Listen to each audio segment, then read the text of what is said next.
देश के पूर्व राष्ट्रपति प्रणब मुखर्जी का आज निधन हो गया। वो 85 वर्ष के थे। प्रणब मुखर्जी को 10 अगस्त को अस्पताल में भर्ती कराया गया था। उनके दिमाग की सर्जरी की गई थी, जिसके बाद से ही प्रणब मुखर्जी वेंटिलेटर पर थे, लेकिन उनकी हालत में कोई सुधार नहीं हो रहा था। इससे पहले प्रणब मुखर्जी का कोरोना टेस्ट भी हुआ था, जिसमें उनकी रिपोर्ट पॉजिटिव आई थी। वहीं अब ये शोक समाचार आया कि प्रणब मुखर्जी अब हमारे बीच नहीं रहे।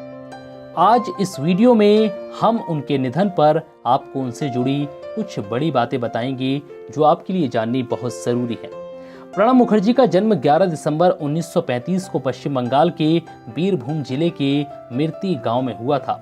उनके पिता कामदा किंकर मुखर्जी देश के स्वतंत्रता आंदोलन में सक्रिय रहे और 1952 से 1964 के बीच बंगाल विधायी परिषद में भारतीय राष्ट्रीय कांग्रेस के प्रतिनिधि रहे।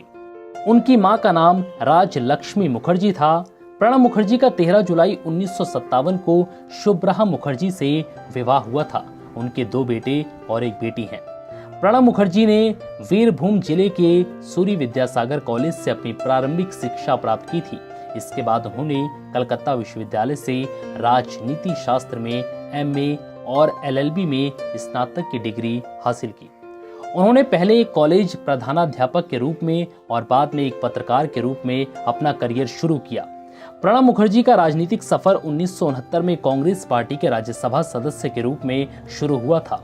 वह सन 1982 से 1984 तक कई कैबिनेट पदों के लिए चुने जाते रहे।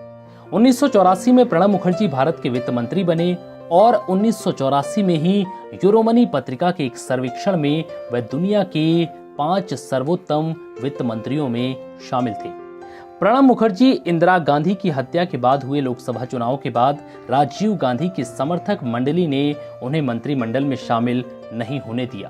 कुछ समय के लिए उन्हें कांग्रेस पार्टी से निकाल दिया गया। हालांकि उन्होंने अपने राजनीतिक दल राष्ट्रीय समाजवादी कांग्रेस का गठन किया, लेकिन सन 1989 में राजीव गांधी के साथ समझौता होने के बाद उन्होंने अपने दल का कांग्रेस पार्टी में विलय कर दिया।